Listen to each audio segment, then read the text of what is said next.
Notts County Talk, we are live. It's a Thursday. It is not a Pavers perspective. That will be back in a few weeks' time. Not quite ready for that yet, but we have got something that we've done the last few pre-seasons. Maybe this is our fourth pre-season in a row, George. We have a phone-in with plenty of guests this evening. I think we've got at least 5 guests for you coming on to give their opinion on everything from, the appointment of a new manager, the appointment of a technical board, the assistant managers that have come in, any signings or outgoings that have happened, and also today's a day I love. I love to plan my year ahead with the fixture release and a trip to Wigan in the Carabao Cup. So plenty to discuss. You can ask us questions, myself and George. You can ask any of our guests questions. Just put them in the chat. We'll put as many as we can to them. It'll be interesting to see, won't it, George, how people's opinions have changed from show to show. We've got a poll question. It's very, very similar to the question we asked, when would it have been? Sunday night now, when we did our reaction, pretty instant reaction to the appointment of Martin Patterson. And already there's lots of votes in. It's pretty much the same, but now the dust has sort of settled 4 days on. How do you feel? Do you want to give an early indication, George, if you got that up of the percentages? Because it was massively out of favour of him being the manager, wasn't it? Yeah, so the poll question is, how are you feeling about the new coaching setup now the dust has settled? Positive about it, still undecided, not a fan of it. It's massively changed, hasn't it? So 7% say not a fan of it, 42% say undecided, 50% say positive about it. I think obviously the stuff that they've done in the media in the week helps, isn't it, on BBC, on the radio and on ITV, sort of giving us a bit more of a detailed explanation as to what the format's going to be and the sort of setup. The only unanswered question really is how long is Patterson's contract, because he sort of avoided that question, didn't he, when asked? But interesting one. You sort of you've got to give it a chance, because you can see how much work's gone into that structure. Do you know what I mean? It's not something that they've just thought they're going to do overnight and it's been rash. It's something that they've thought about over an extended amount of time, I'm sure. So time will tell. Yeah, it will. You'll hear our opinions throughout the show. You kind of heard our opinions on Sunday, but that was instantly reacting to it. So you get our opinions, but you'll also get our guests' opinions. Stephen says there's only 40 votes. There is. I think we had 300 on Sunday's show, didn't it? The poll shouldn't be closed. The poll should have continued. But if not, you can put it in the chat. It definitely shouldn't be completed, but I can put another one in the chat if needs be. You can't compare with Sunday's vote. No, clearly not, because it's closed. Right, let's get Matt in. First guest on the phone in. Matt, how are you doing? Gents, it's lovely to see you again. It's been a while since since the good old days of Swindon away when we got relegated, and the classic thumbnail.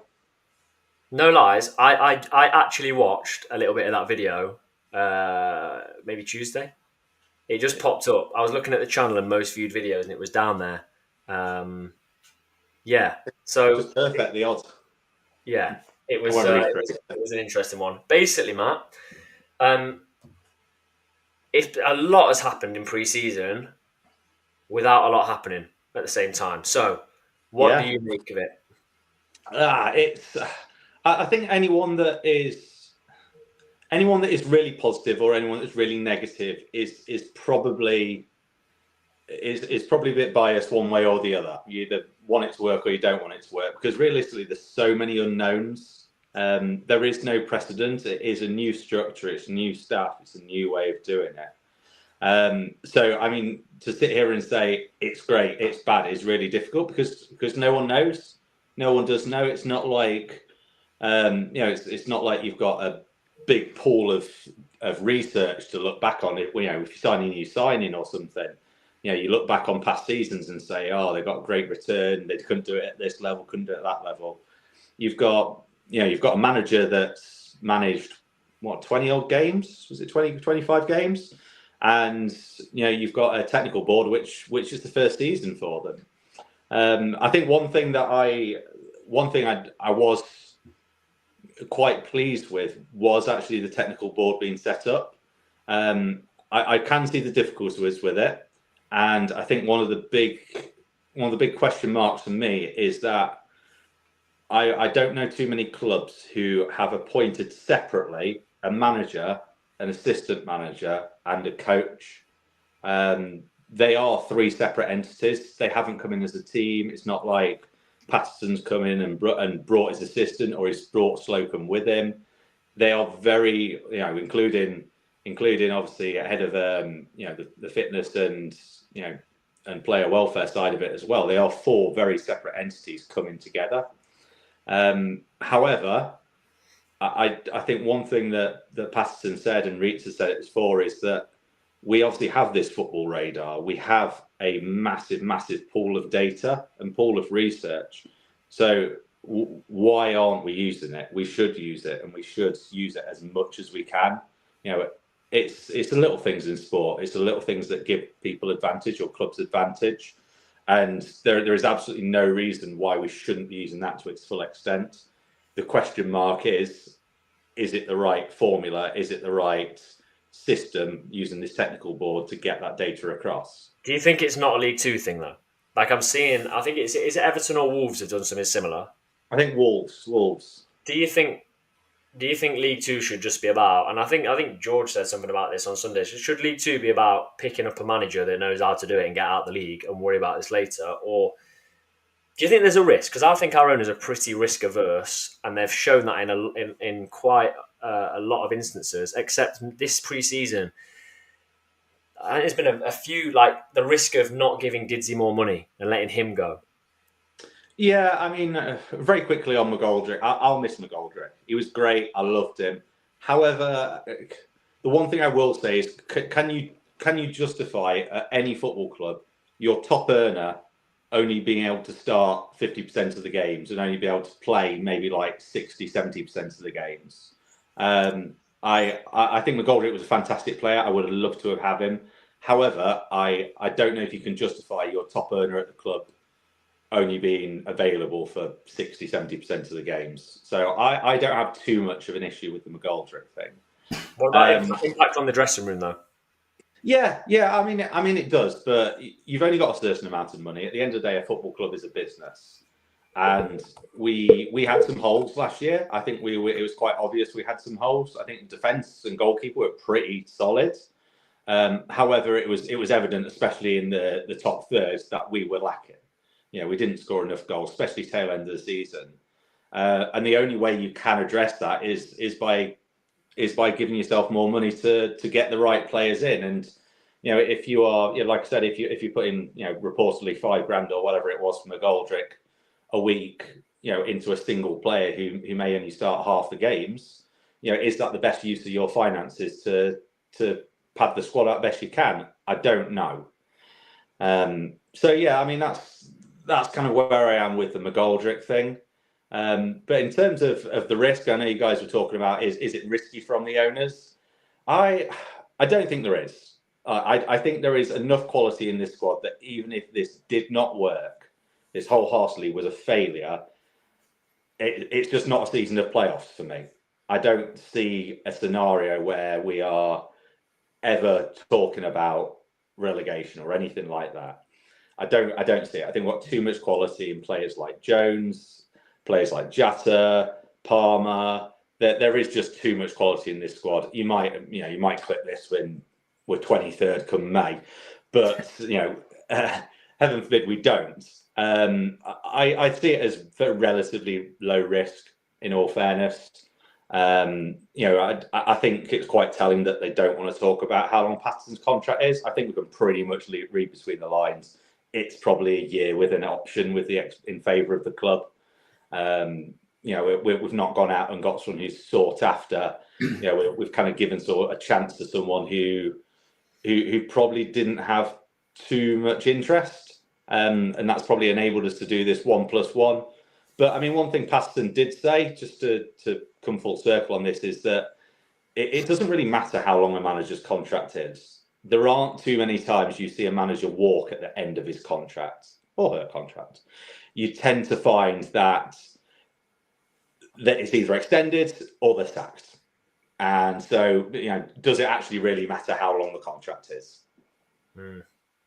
Yeah. It's interesting. But you say you don't see any situation where we're anywhere near the relegation zone.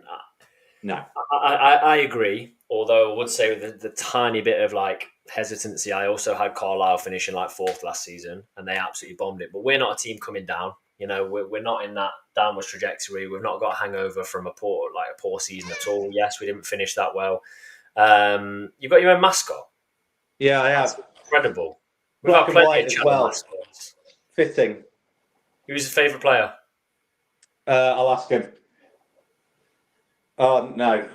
Yeah, he says Bedo. Bedu. What a player. Yeah. But do you see any situation where it is just bang on mid-table? Because right now, I know we've got a long way to go. We haven't even kicked a ball in pre-season yet. The players aren't even back. But you said there's a lot of quality in the squad. I agree with that. Yeah. Jody Jones was not the same player. I know he had a really weird season with injuries coming back and injuries again. We've lost our best player, and our striker that we've got left, I think, scored one goal in the last maybe 15 games. And you could tell he massively thrived off playing with the player that's just left. And the relationship they had clearly off the pitch was fantastic. They enjoyed playing together. When Didzy didn't play, you got Jata doing his celebration. So he's gone. We've lost George Abbott, who I don't think Eeyore Pender will not. I mean, it's unlikely it's going to be that level of replacement. Yeah, don't get me wrong. I think there are holes, and as I said before, I think we had holes last season, and I'm sure your guest will dive into it a bit deeper. But I don't think we've fixed them. I don't think we're anywhere near solving the issues from last year. I think centre mid was an issue last year. I think Abbott was great, and he got better as the season went on. I think Palmer had an okay season. He didn't look the player he was pre-injury. I think especially in the two that showed a bit. So I don't think we've covered the midfield, and I think that obviously the massive hole we've got is those attacking positions. I know we've brought in Dennis, but we've got Jata who, first half of the season, fantastic. We were talking about £1 million bid coming in or something. Second half of the season, you thought your nan was playing up top. It was it's two completely different players. So that front three needs addressing. I know we've got Dennis, and that's a bit of a question mark. He's another injury question, but I don't see where we're at with the players behind him at the moment. Grant is a bit of an opinion divider. I think some people think he's a good player, some people don't. For me, I think he's a solid squad player. But I think defensively, and this is a weird one coming from the season before, but I think defensively we've got more than enough. Bass is a top goalkeeper. Bedo stays. He's another great player. Platt, solid League Two player. And I'm quite excited to see what Ness does when he gets a run in the team this year. I think there's a player in there, and I'd like to see him get a good run. Yeah, I agree, Matt. This means absolutely nothing because, like I say, the players aren't even back. Where are we going to finish this season? I'll transfer ramble. I mean, if you're asking me right now, I would say lower playoffs. I would say 6th, 7th. For me, it depends what we get in terms of. I want a centre mid. I want at least 2 attacking players. Get them in, and they are really good League Two players. I don't see why we can't push for autos. But if you're asking me with the squad that we've got now and a couple of par players coming in, I think we're a playoff team again. Nice one, Matt. Cheers. Appreciate you coming on. And pleasure, gents. Look after yourself. Take care. Cheers, mate. Well, what do you make of Matt's little thing at the end about Lucas Ness? Yeah, I agree with him. Yeah, I think I've said it a few times on the channel, haven't I? I think when he played last season, he looked decent. So if we can sort of control his injuries a bit more and get him playing a lot more football, I think I agree with Matt. I think there'll be a player there. Yeah, I agree. I mean, this is a discussion for one of our other guests, that we could have, but it goes back to the thing of we just sign players with an injury record. And Lucas Ness is one of those, and look what happened. I think it was, I might have the wrong game. I think it was like 10 minutes into Cheltenham away. I think he just started to kick into gear. But yeah, it's interesting. Interesting. Right. Some people in the chat before we're about to get our next guest in. Mickey says he thinks a fourth place finish. Alex says second. Gaz says six. I'm really unsure at the minute. I really can't make my mind up. And I know I'm asking.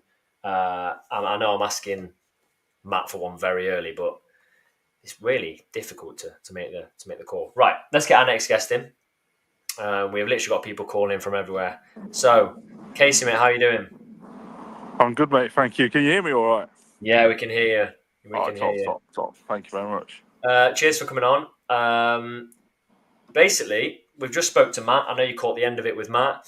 I felt like he was quite optimistic. Let's get your thoughts. You know, it's not an appointment any of us saw coming. No, it definitely isn't. And would it have been one that the owners thought they would be making? I'm not too sure. I know they said that, like, obviously they were interested for a while, but whether that is the case or not, obviously you're never going to find out. But I've said this over the past few days to people that I've spoken to about it, and I've always said that, you know, he's coming in with a point to prove. It's Patterson now, and I think that's quite exciting, especially when obviously, you know, there's not too many, you know, glamorous reviews on him from, you know, like the likes of Burton Albion fans. But I'm quite excited to be led by a manager who has got a point to prove. I think that is quite exciting. But would he have been the one that I went for? No. Would he have been my first, second, third, or fourth choice? Probably not. No. But that's one we've got, and I guess that's just what you've got to look forward to. But a man with a point to prove it ain't a bad thing. No, yeah, I agree. Yeah. Do you worry at all with that appointment, or do you sort of have faith in what the owners are setting up? Is, you know, it's going to work, and if it doesn't, it's not going to dramatically fail. Do you know what I mean? Yeah, I get what you mean. I think every appointment is a risk. I think even if you get experience, obviously you can have people that have won league titles before. Doesn't mean they're just going to come into your club and win a league title again. And I think obviously, would I have made a risky appointment after, you know, how Stuart Maynard ended? Probably not. But I think that's just how they're going to keep doing it. You know, none of our managers so far, they've not really been, you know, we've not really had an experienced manager under the Reach brothers. I mean, obviously Williams had, you know, a football league experience at this time, whatnot, but he wasn't experienced. He had obviously time in the football league. We didn't really make him like the Graham Alexanders, the Darren Moores, the McCanns that I'm referring to. And I just don't think that's within the owners to go and get that sort of manager.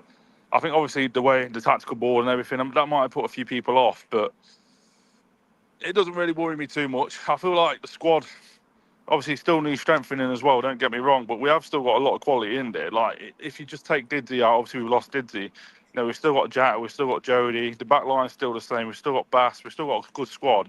It's not like Patterson's coming in as an unexperienced manager with bad reviews and he's inheriting a bad squad. He has got quality as well. So I don't think it's all doom and gloom, even though obviously there's probably people who saw my tweets. Yes, I was a bit upset with the appointment to begin with, but I'm willing to give it a shot, willing to give it a chance. Well, I said on here on Sunday, because we did a live, I think it was exactly 30 minutes we went live after the appointment was made. And I said within the first 2 minutes of our live, very, very honestly, I'm hugely underwhelmed. I was massively underwhelmed. Look, you look at the names floating around. George put me right. We were never getting Ian Evatt. We were never getting Des Buckingham. Like, they were just names on a betting slip that bookies would have made loads of money on. But it doesn't help you thinking. And I know, Casey, you wanted Williams back. I'd have taken Williams back. You know, pictures floating around of him working in Bristol Airport and things like that. Like, that was the same day. But have you seen, and I kind of get it from you, and I feel the same, have you seen, just since the interviews have come out and the way we've handled it with the media, a pretty dramatic shift in negativity's flipped, in my opinion? It has. But what I will say is as well, I feel like if you read the article when Patterson was announced, it says he said he'd be introduced to the media on Tuesday.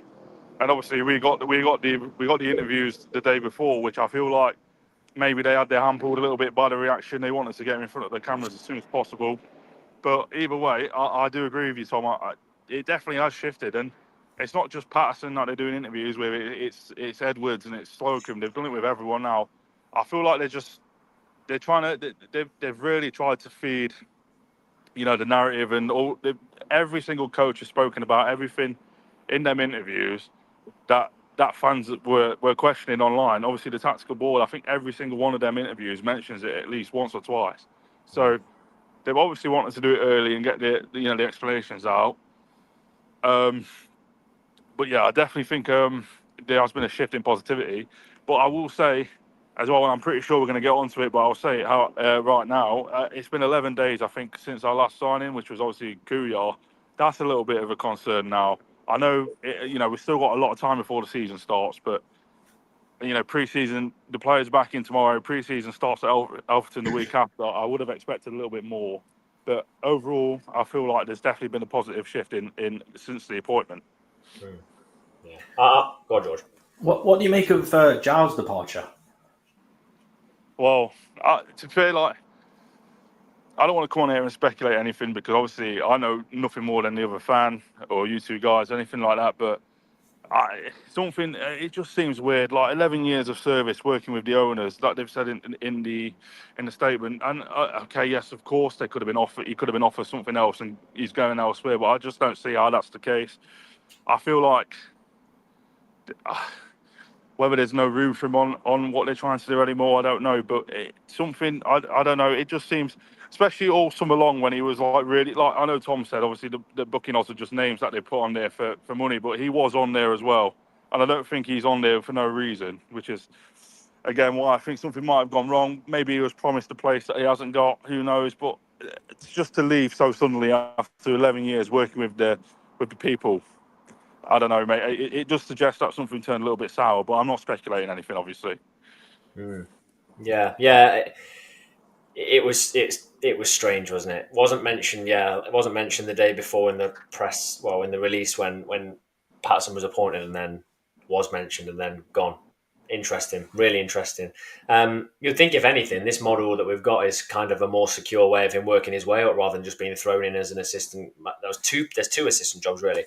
We said we'll get some of your questions in. What do you think about this one? It just seems to be, given contract after contract. Patterson in for a season or two, and then Slocum to take over. Yeah. I think that's doable. It wouldn't surprise me. Let's put it that way. It would not surprise me. The owners love. Do you know what? The owners absolutely love Sam Slocum, and in a weird way, his personality to me kind of mirrors the owners. Very calm, pretty laid back. When you hear him talk, almost mirrors the owners. Seems to take his time, think what he says. I think they want people like that in the building, and that's not a bad thing to do. And from what we've heard from Burton Albion fans, especially on the personality of Patterson, and I've got barely anything to go off, might be a good appointment. Might be a really good appointment.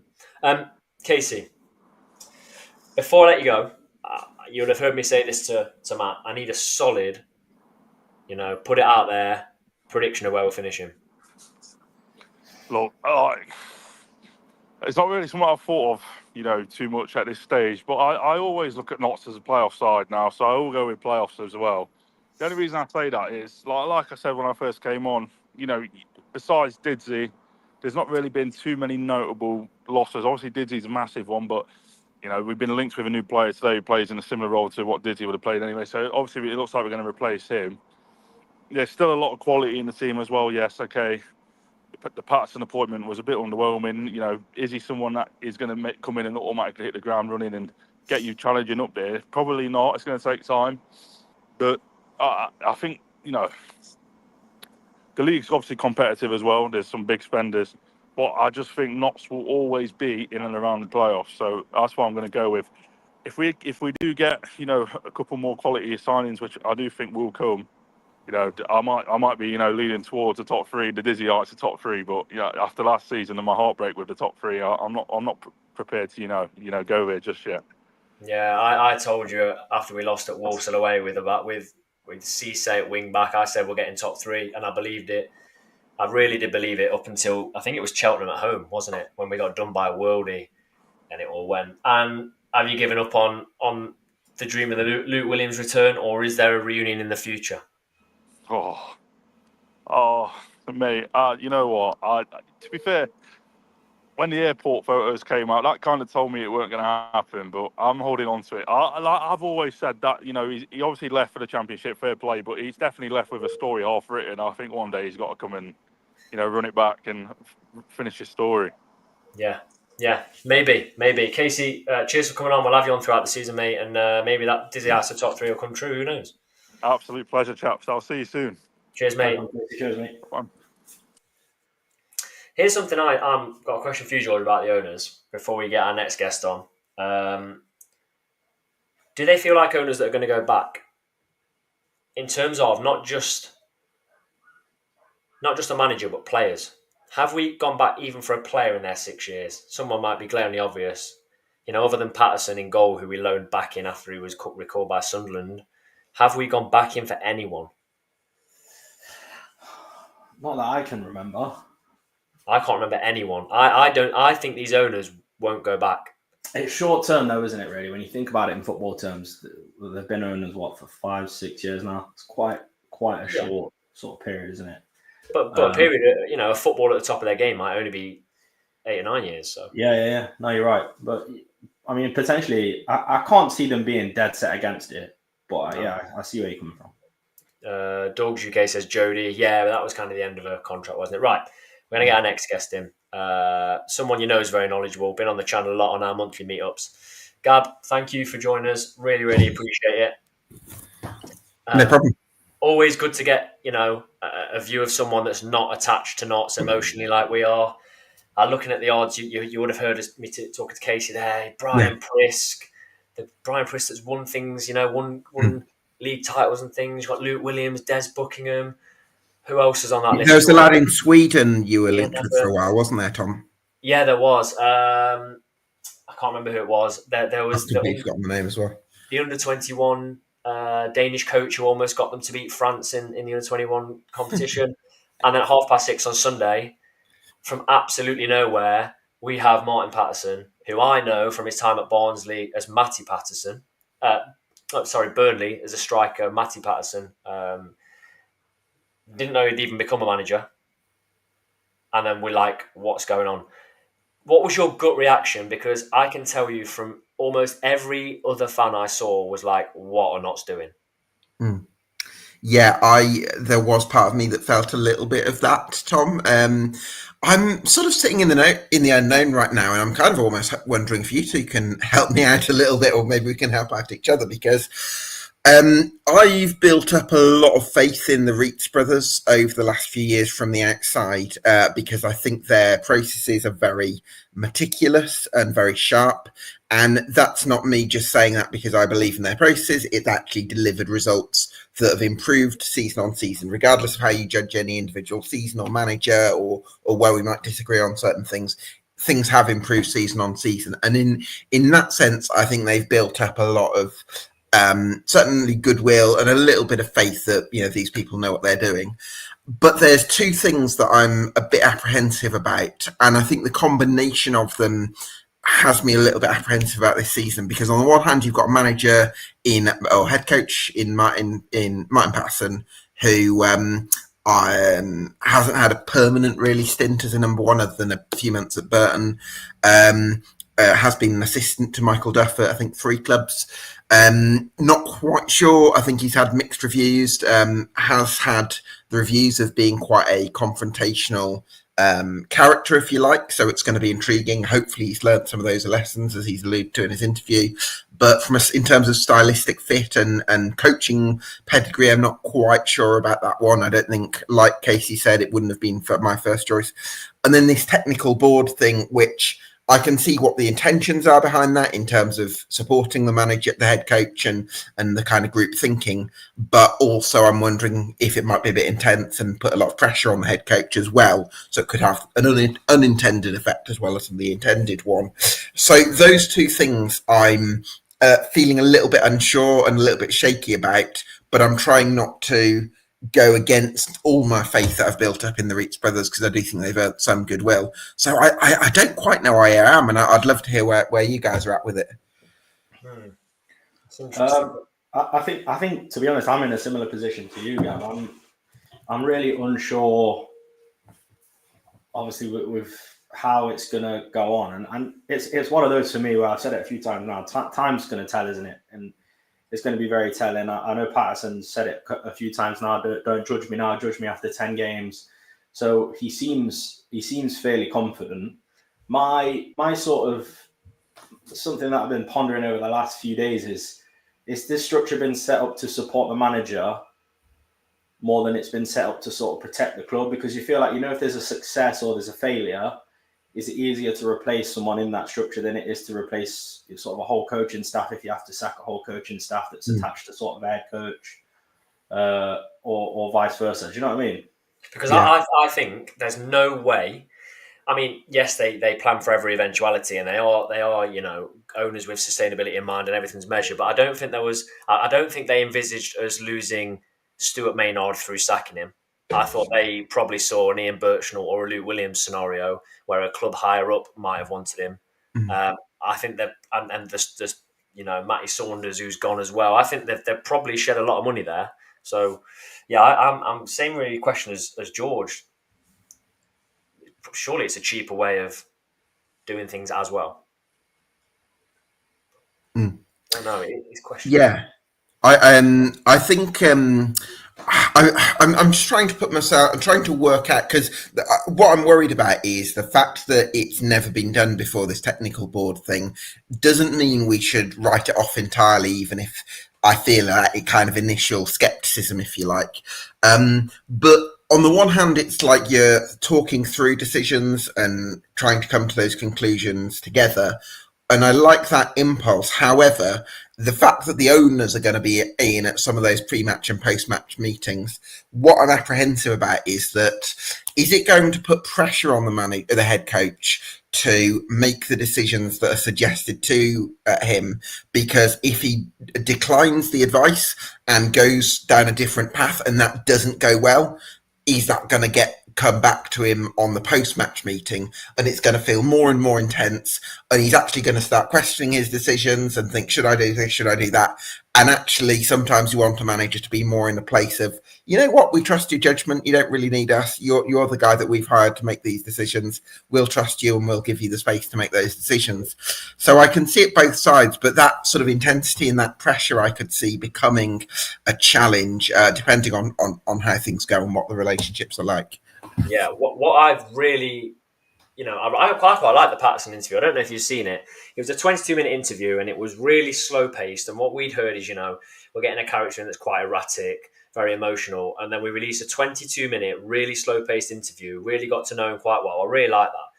But my kind of thing is, he spoke a lot, and I wouldn't have said this if I was a manager, and I'm nowhere near being a manager. I mean, what do I know? But I wouldn't have kept saying, judges after the first 5 to 10. Judges after the first 5 to 10 games. That's what he said a lot. Now, you talk about the pressures from above, Gab. Newport away, Salford at home, Barrow away, Bromley at home's in there, and someone else is at home. I can't remember off the top of my head. What if we don't win one of the first 5? You're going to have all fans questioning, like, whoa, because fans are emotional. Could you imagine leaving the final of those 5 games, which is at home to Barrow, and like we've drawn 3 of them and we've lost 2? Like, we're going to be feeling it. Then it's not like you've started off well, you've come into a rocky patch. You've started off terribly, and then the man that's told you wait for the first 5 or so games is suddenly winless. And League Two is awful, isn't it? It's so difficult to get wins. You think you're going to beat a team and you get hammered. Shrewsbury, that's it. That's not going to be easy. I think they've recruited pretty well, especially defensively.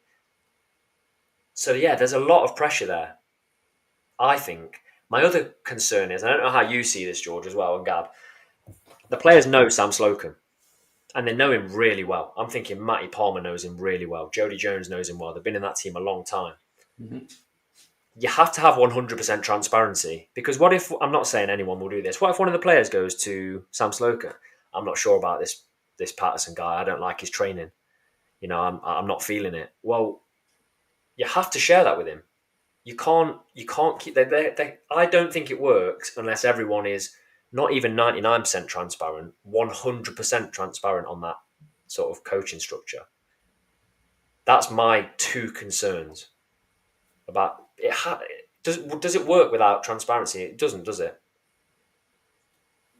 That's my worries. Yeah, I agree with you, but I think on your point of transparency, I think if you're in a head coach role, you've got to be big enough and bad enough to accept that things like that will happen. Do you know what I mean? Yeah, but I guys feel aren't going to like like the way he is, and they're going to. Do you know what, Tom? I kind of agree on transparency, but I think it's the transparency that as a head coach you probably look for is the transparency of the players coming to the head coach directly and bringing up concerns. And I think the managers that I've spoken to in the game that I have most respect for have this kind of just tell me sort of a mantra, if you like, where it's like, you know what, I don't have an ego. I want to hear the feedback that you have. I'm not going to have a go at you if you're bringing up concerns because we're in this together. I think that's the mantra that you would look for from Martin Patterson, and I think that that's the attitude you'd look for from the players. I would actually have an issue if a player went to, even whatever I think of Martin Patterson, I would have an issue if a player went to Sam Slocum and said, I'm not sure about this guy, because I think you're bringing a negative energy to the room. And so I think you've got to bring up the concerns you have right and direct to the head coach, because that's how you make a success of it. Because ultimately, that's what you're all there to be successful. So that's what I would hope for from the players. Yeah, good point, to be fair. My final thing is, I'm not going to pretend I know a massive amount. How much do you know about Roberto Gagliardi's time at Leyton Orient? Yeah, I'm not quite sure about that because he coincided with their time under Bacchetti, who was a very unpopular owner that Leyton Orient had in the late 2010s. I don't know whether correlation is causation, so it might be that he was just right place, wrong time. So yeah, I can't profess to know an awful lot. Happy to hear anything in the comments if anyone's been able to do some research on that aspect. Yeah, I think we're all a little bit. It was a while ago, wasn't it? 2017, I think that was. So it's 8 years. It's just interesting because from our perspective, the first things he's had to deal with is we've lost David McGoldrick and we took him to appoint a manager. But who knows? Who knows? Gab, before we let you go and we get our next guest in, thank you for joining us. I know you. I'm not going to ask you for a position, but gut feeling, is it going to be a decent season for Notts or? Again, my predictions are revealed in late July. There are some probably there are definitely some apprehensions that I have that so that I'm kind of curious to see how they kind of all work out. I'm a little bit sitting in the unknown. At the same time, I do think there's some individual quality in that squad and some good foundations from last season that it's easy to forget the likes of Bass, Bedo, Platt is a solid course of work from Matty Palmer if he can find his form from last season. You've still got Jatta under contract as well. So I think there are some positives. But yeah, I'd like to see a few signings just to, I think the club needs a little bit of a lift at the moment, doesn't it? Definitely. Definitely. Gab, appreciate it. I'm sure we'll ask you back on in the season. As always, you've got fantastic knowledge brought to us. So thank you. Cheers, Gab. Enjoy the rest of your evening. Cheers. Nice one. Cheers. Cheers, mate. Cheers, mate.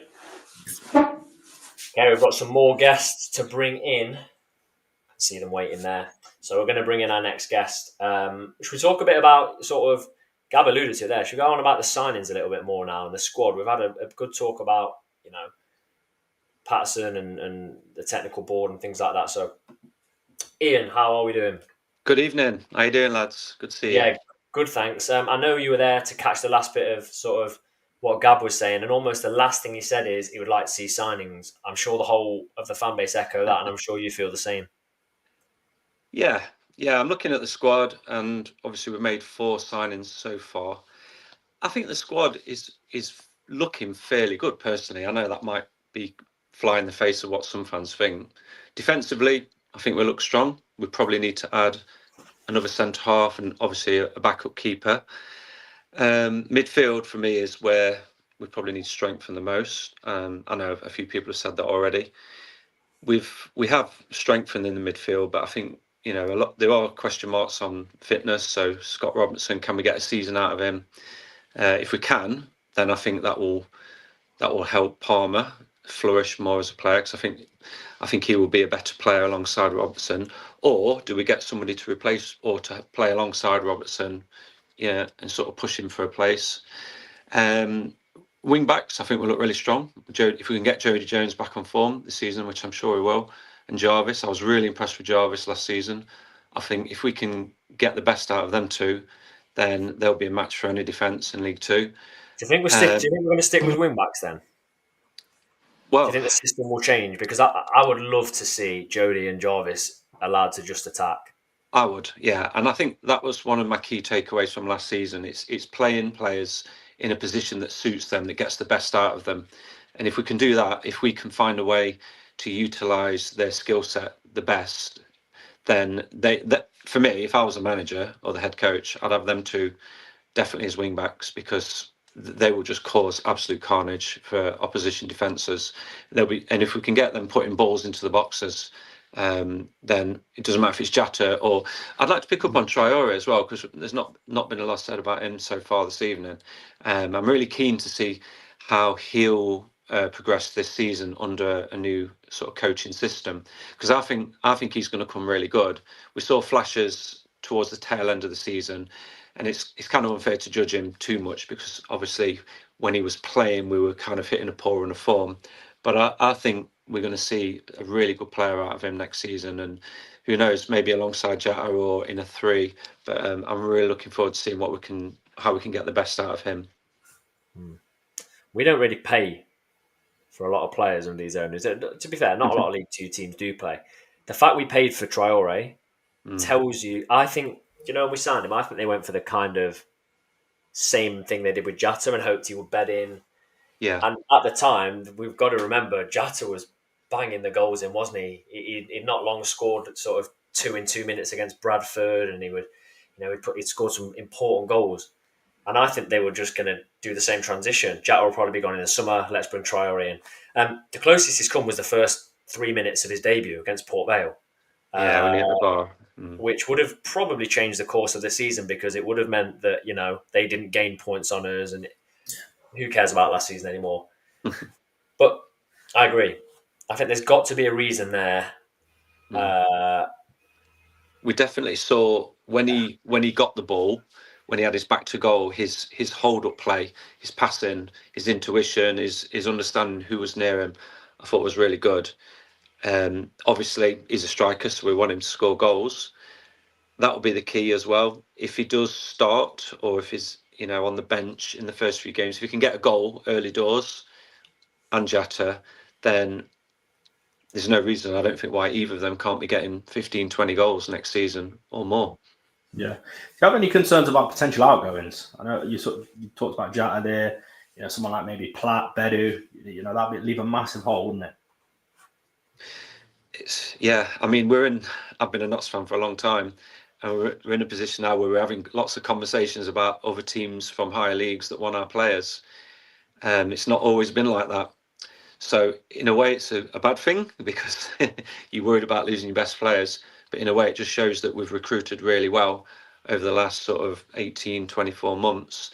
And if good bids come in, then every player's got the value, every player's got the price. That's football. I remember when we lost Paul Rideout in the 90s, I was absolutely gutted. But if I've every confidence with the model we've got and the owners we've got that we would recruit and replace. So yeah, obviously I don't want any of those that you mentioned to leave. Yeah. But the metrics and the data that the owners have, we are in such a strong position. This is one thing that I couldn't understand. I get frustration over the last few days. There's a lot of unknowns, and I think as it's settling down and as we've all listened to the interviews, we're starting to kind of get an understanding now of how it's going to fit together. But we're in such a unique position. We have got all this data and all this information, and to me, what the owners are trying to do is utilise that in the best way. And if we can do that, then we have such an advantage over other teams, not just in our league, but in all the leagues from the Premiership down. Yeah, absolutely. I'm sorry, I'm butting on you there, Tom. We've got to ask you really, because it's the main talking point, isn't it, at the moment? What is your opinion on the technical board that we've sort of accumulated in the last week or so? At first, I wasn't sure, because I didn't understand how it was going to fit together, but I've watched all the interviews that have been put online, either by the club or Radio Nottingham or been on the local news. And it seems like this is happening a lot in sport. And it seems like this hasn't happened overnight. The owners have alluded to the fact that this was a process that's been ongoing, and they've been tweaking it and tweaking it. And I think now they're just kind of formalizing what was kind of happening before, but there's possibly more people involved, and it's more in a formal manner. And they've been really transparent from what I can see. They've been really open and honest and say, this is how we're going to do it. Now, if it doesn't work, then you run the risk that it could, come back and bite you. But hopefully if it does work, then it shows a model that other clubs maybe in the future might adopt. I mean, there's different ways of looking at it. Are we ahead of the game? I know there's no other clubs in League Two doing something, well, not that I'm aware of doing this, but higher up the pyramid in the Premiership, they are doing it. I've heard that Everton, Wolves, other clubs are doing something similar, and other sports teams around the world are doing similar things. So there must be something in it, and we all know we're moving more towards data. So the more I hear about it, the more I'm excited. But of course, a lot of it's going to depend on the results. Yeah. Robert's playing take a drink every time data's mentioned. We've had a fair few. I think, and we just spoke to Gab about this.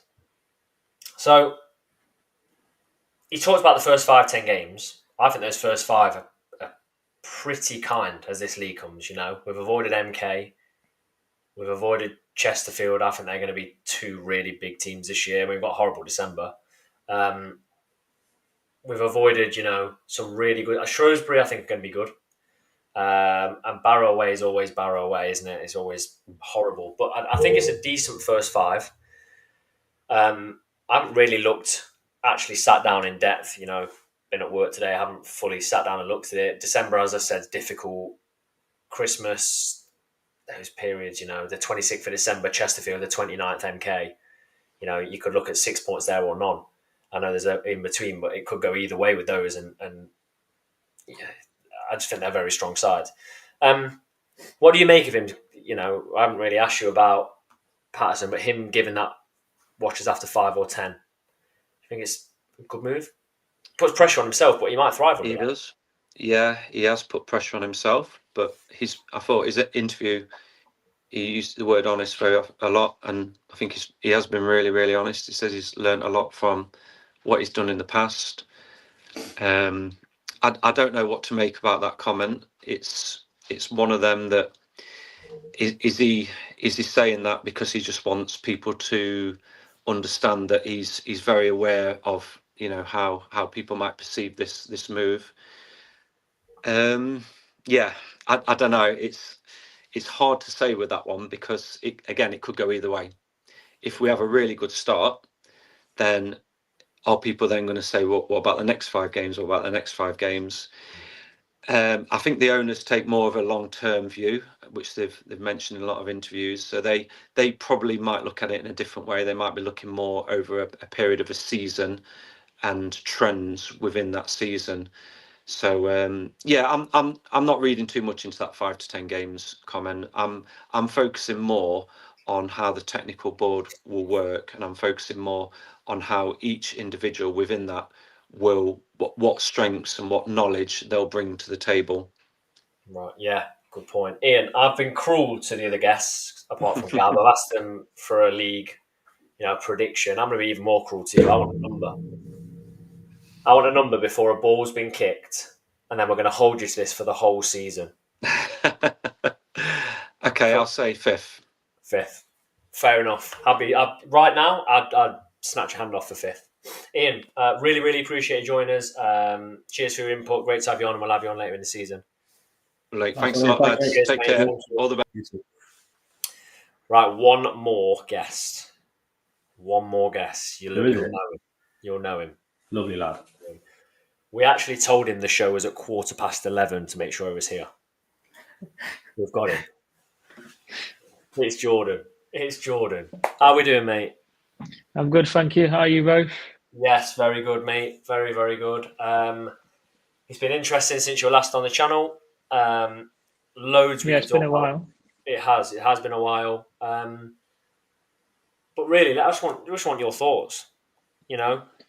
And just give us your thoughts on the whole the whole situation, the squad. I want to know what Jordan's thinking. All right, I'll tell you what I'm thinking. I think I was a bit underwhelmed, like a lot of people, with the head coach appointment. I think the assistant coach appointment is like the best probably we could have got, maybe in terms of look at his experience, and the kind of players he's coached before, the coaches he's been around, things like that. I think that is a great hire. I think it kind of the Martin Patterson hire kind of overshadowed how good that hire was. I think emotionally, it's very easy to react in a way where we're not happy or we expected more. But if you take the emotion out of it, you can see that the technical board, they was probably going to do this at some point anyway. I don't think it's something that they've just thought about this season or at the end of this season or when they're sacking Maynard. I think it's probably something that they've had in their plans or in their thoughts for a while. Even if we got promoted, it's likely maybe that it could have happened. And taking the emotion out of it, we still have a very good squad on paper. So regardless of how Martin does or not does, I can't see us getting relegated. So if you look at our possible ceiling and our floor, we've still got a very high ceiling. And that's, I think, what we could kind of take away from it and as a positive. I never want this to happen. Sorry, Joe. I never want this to happen, obviously. But I'd be really interested to see how the owners will deal with it if we were sat 23rd in December. And I don't think that's going to happen at all. But I'd be really interested because at some point under these owners, no matter how long they stay, that's a real possibility. You know, if you go to League One, it's a lot more difficult. And maybe beyond, who knows? And it sounds mad saying that, but, you know, look where some teams have gone. Luton, Wrexham, you know, Oxford. It is a possibility. I'd love to know how they would deal with that, but I never want to see it first time. Go on, George. You had a question. Yeah, I was going to say, have you watched all the interviews from Slocum, Edwards and Patterson? Yeah, I watched them all, yeah. What, for each sort of coach, what stands out to you? Something that you like, something that you may not be too keen on? I think they seem to all carry quite a calm demeanour, but you can tell there's passion there at the same time. You can tell with Slocum there was passion. I think the assistant coaches, the passion to improve players. So although I know we've heard stories about Martin not being so calm in situations, he did say obviously he's learned from that. Maybe the emotions of being a head coach for the first time at Burton maybe got the better of him. I'm not sure.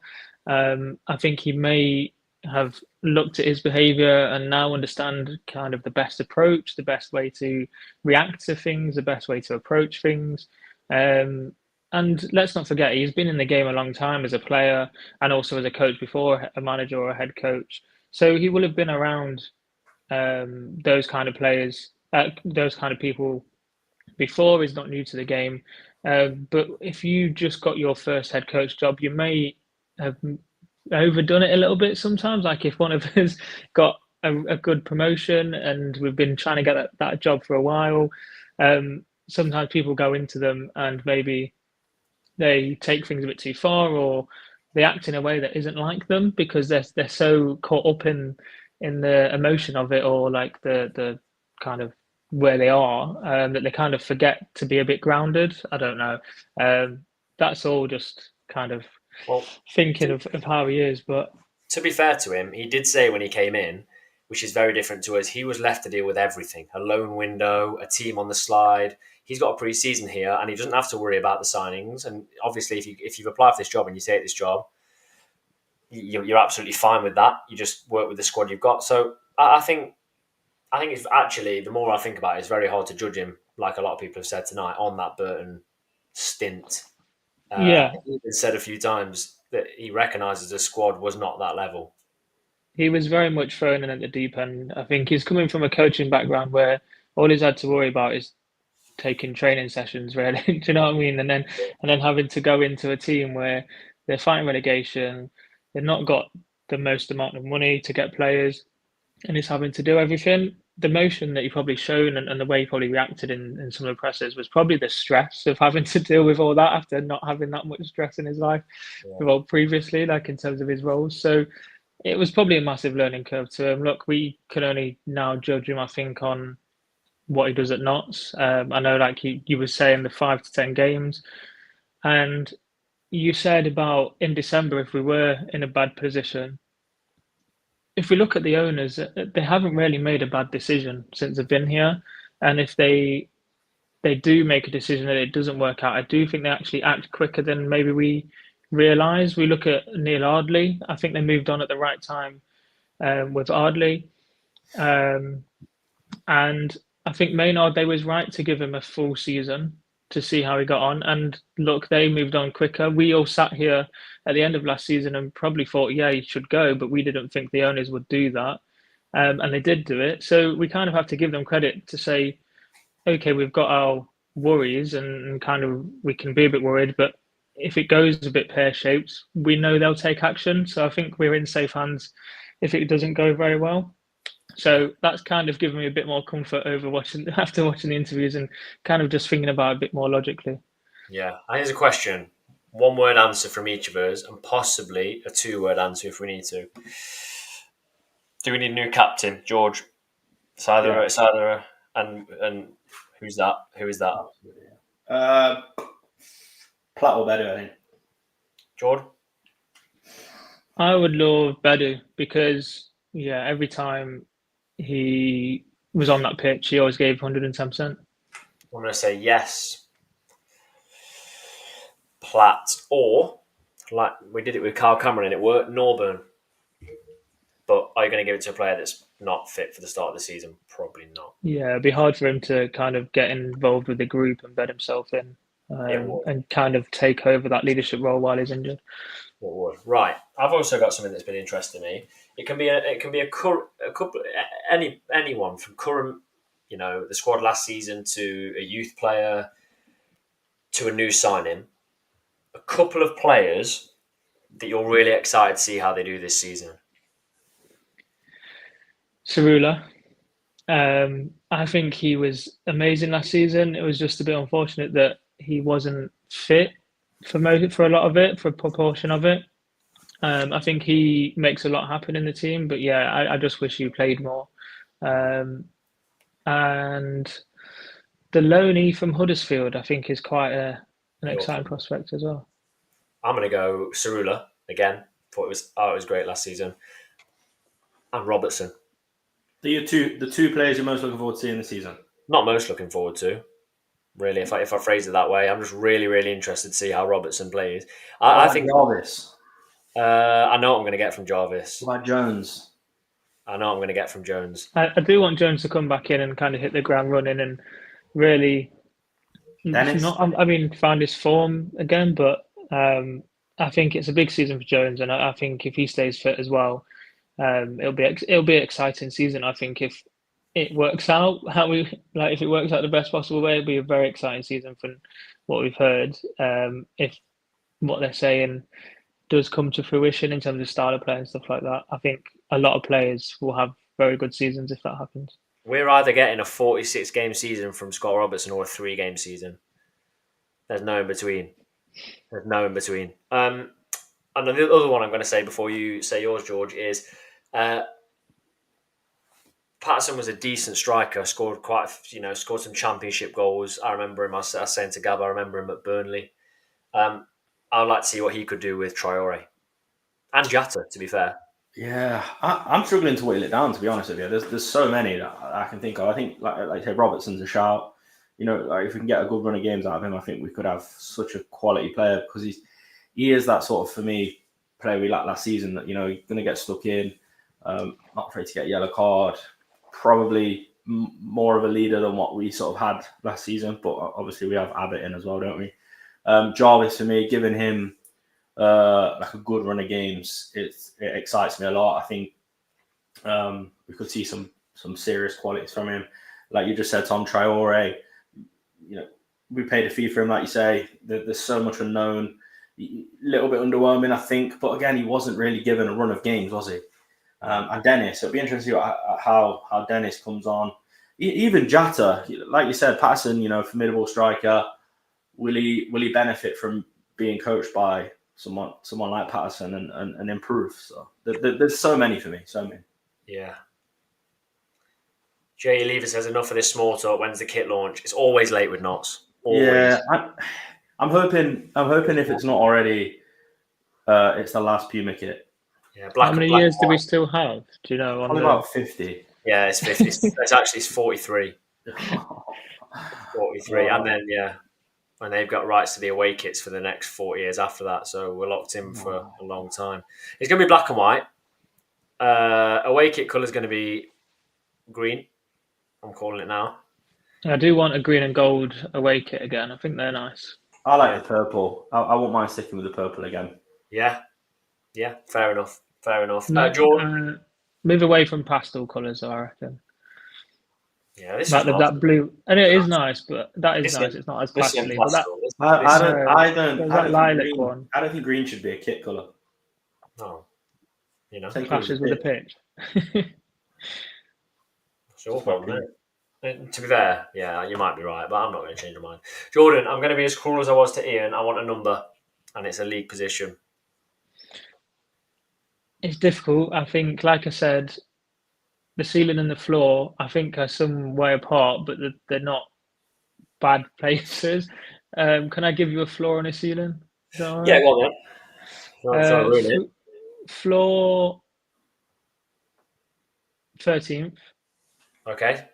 Ceiling 3rd. Ooh.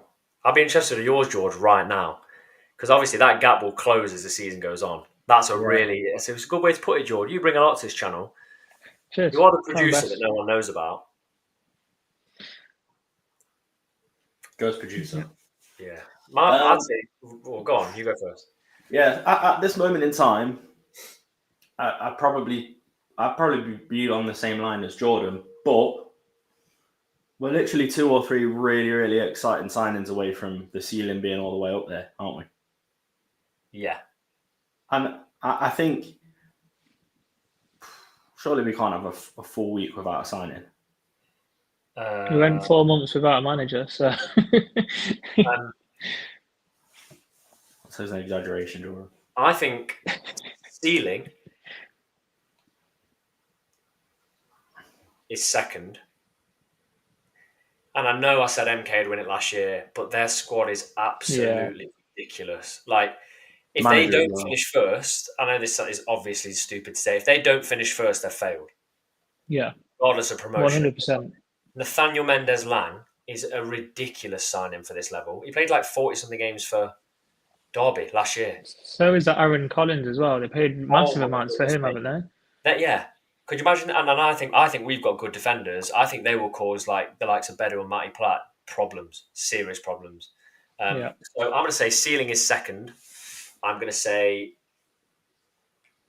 all the way down to 17th. I think. No, we've got too much quality to, even if the manager's poor, I still think we've got enough quality in the squad to not be that far down in this league. Like, looking at the league, I don't think so. So let's say we don't make any more outstanding signings, and you go in, and another season of an injury for Jones. I think it's. Yeah, we can't predict stuff like that. It's not far-fetched. Got all eventualities, Jordan. All eventualities. The whole first team 11 could all get long-term injuries. That's an eventuality as well, but we're not talking about that. Yeah, you're right. You're absolutely right. But no, I quite like that idea of 14. Maybe I'd say I'll say 17th. Last season there wasn't many points between sort of a lot of the sides, so I don't think we'll finish 17th. By the way, that's worst case scenario. We're going to be sat here crying when we finish 23rd and lose to Bristol Rovers on the last day. Absolute shocker. But yeah, there we go. George, cheers for joining us, mate. We'll definitely have you on in the season. We've got a few things coming up for you on other socials, haven't we, this year? Not to give anything away yet. Yeah, we've got to do some planning for that and how we want it to look, but exciting stuff. Cheers, Thanks mate. for having me as well. Speak to you soon. See you in a bit. It's great to see you, George. You too. He's a great lad. He's all right. He's all right. Well, interesting. Lots of viewpoints, but you know what? More positive than I expected. Yeah, I think to be honest with you, it gives you a bit of glimmer of hope, doesn't it? Because I don't know about you, but I feel like I was on the same page as most of the people we had on. Yeah. Well, all of the people we had on, really. Sort of, it is one of those, and it's a bit of an unknown, so it's hard to give a definitive answer and be like Matt said. I think it'd be too emotive to be too for or too against it. It's one of those where we'll see how it goes. But with what I've seen, with obviously, like I said, to Jordan, Slocum, Edwards, and Patterson's interviews, even Chris's interview as well, it seems like a good thing. But these are structured interviews, aren't they? In a nice setting, in the changing rooms and things like that. So comes across well, but time will tell. Yeah, and what I thought was good tonight, no one was overwhelmingly positive or negative. We people questioning each other, which is always a good point. Like you say, sat in a chair is fine until you're 2-0 down at half time to Newport on the opening day and you've got to do something. Or we win 4-0. You absolutely never know. What I will say is, and I'm sure you'll echo this, it's crucial by this time next week, I think, to have at least bare minimum one quality player in. We need to be getting someone in because you forget Norburn, he's not ready for the start of the season. So you're looking at Eeyore Pender, Dennis, and Casey mentioned him, the other guy we got that was at York. It's all on them. All on them. Not so 12-1 third favourites for the title. MK all the way. Thank you for joining us. Loads of you tonight. Thanks for your questions. Thanks for listening to all our guests. Always good to have everyone in the chat. Loads of regulars, some new faces as well. Please do subscribe to the channel. We're super close to 4,300. Would love to get that before pre-season is finished. And let's see what the next few weeks bring. We'll be back with a Pavers perspective closer to the start of the season. But if anything huge comes out, then we will be back with a live and our usual reactions. So have a great summer up until we see you on a live again. Cheers for joining.